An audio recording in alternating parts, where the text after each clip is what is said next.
Let them face this way and listen. I'm recruit Okelo Isaac Kwaro. I was given third round. I've managed to put all on board.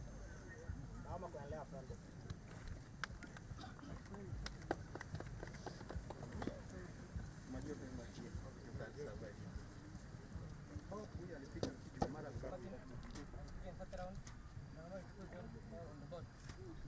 I'm recruit Wambidek, section commander, assault team.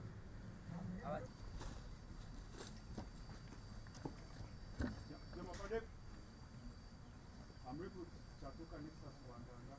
I was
Your Excellency, uninvited guests, today's graduation function of our military recruits is not an ordinary one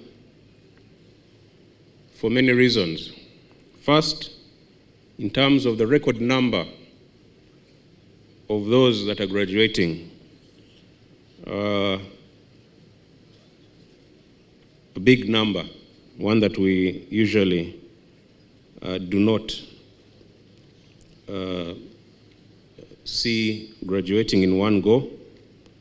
Second, the hybrid nature of the occasion, with slightly over a third of the total recruits physically present here and the rest participating virtually through the screens that you've been seeing. Third, the direct participation of half a dozen military schools that I mentioned when I was going through the protocol. All these schools have nurtured these young Ugandans into warriors ready for battle. They have introduced them to our UPDF way of life, a life that is undergirded by unwavering discipline, courage, and loyalty to Uganda, to UPDF, and to our visionary President and Commander-in-Chief of the Armed Forces. Your Excellency, let me take this opportunity to thank and applaud the young patriotic Ugandans before you for the very important decision they took to join the military. We all know that it takes serious consideration for one to arrive at such a decision, that is, to serve their country and people selflessly. We know that they are venturing into an area where others dare not tread. We know that they are ready to lay down their lives for the benefit of their countrymen and women. In fact, I contend that to become a warrior is the highest vocation or calling one can have. Nothing I can think of compares or comes close to it. Your Excellency and distinguished guests, the young men and women here have undergone a rigorous training regime since enrolling into the Army 9 months ago. They come from all the districts and regions of Uganda, as is envisioned in the Constitution, which says that the UPDF shall have a national character. We are confident that they have been successfully transformed into effective combat fighters, ready to undertake any military and operational tasks as may be. Your Excellency, the young men and women here also represent institutional renewal, and they are therefore a most welcome and valued addition to the UPDF ranks. With this reinforcement, we will be able to achieve a lot more. However, I should point out quickly to the militants, to the soldiers, the new soldiers, that the end of the basic military training course is merely the beginning of your military career and your military journey. A lot more training is yet to come, and we'll continue to sharpen you until you are the best warriors there, so that you are able to deal with whatever is thrown at you in the line of duty. I want to thank the instructors for training you very well.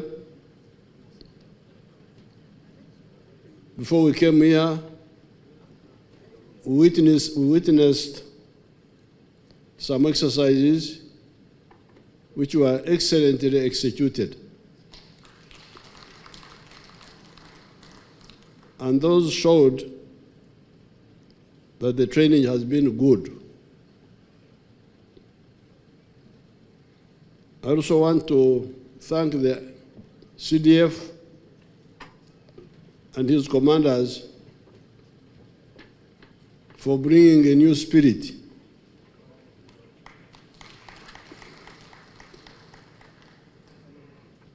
in the UPDF. New spirit of fighting corruption, which was beginning to show up in the army, and emphasizing professionalism and lethality of the army. The army must be lethal.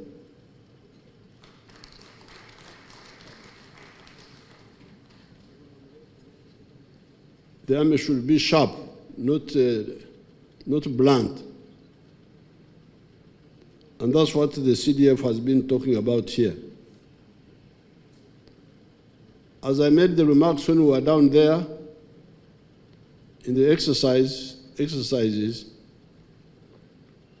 fighting is about two things: offense and defense. From ancient times, the spear, the arrow, and the shield. How to defend yourself and how to attack the enemy. And as the CDF said, these are all the time evolving.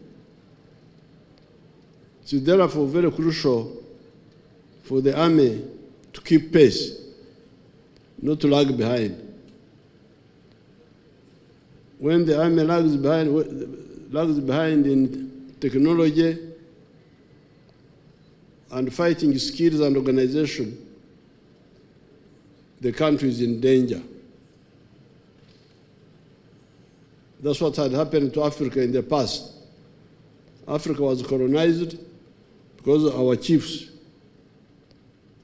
did not keep up with technology, did not keep up with organization of security, and did not unite to work together.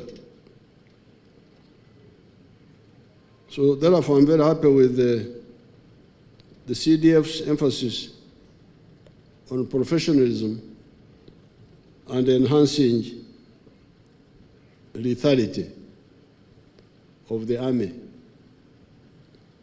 Also, using the money of the army well to solve the problems of welfare, infrastructure,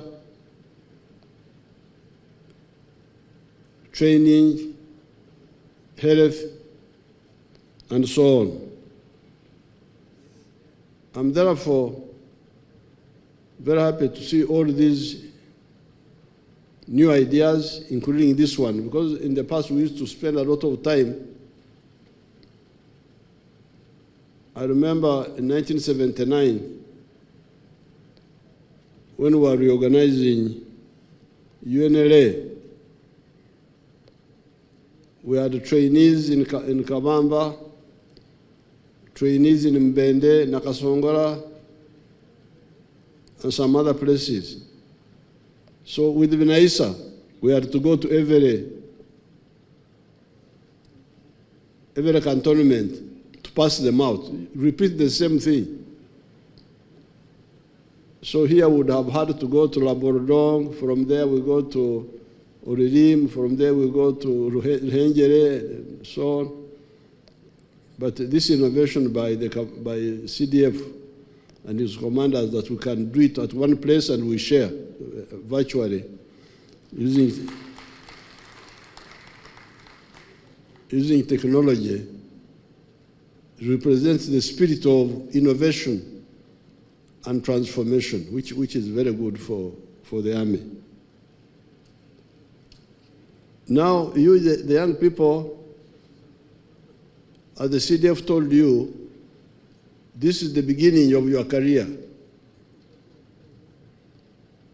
I have been involved with the army for the last 55 years.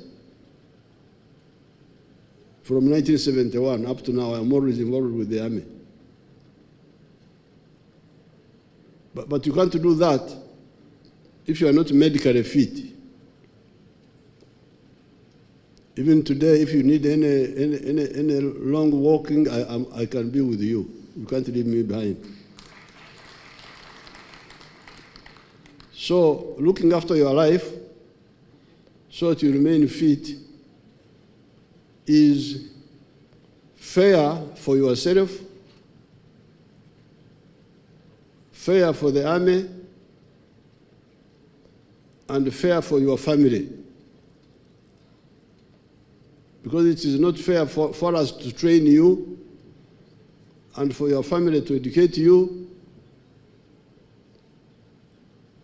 and then the army which has just recruited you, now we find that you are medically unfit now.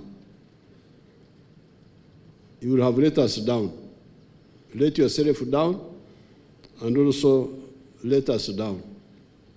So it's very good that you look after yourselves so that you can be able to serve your country for a long time.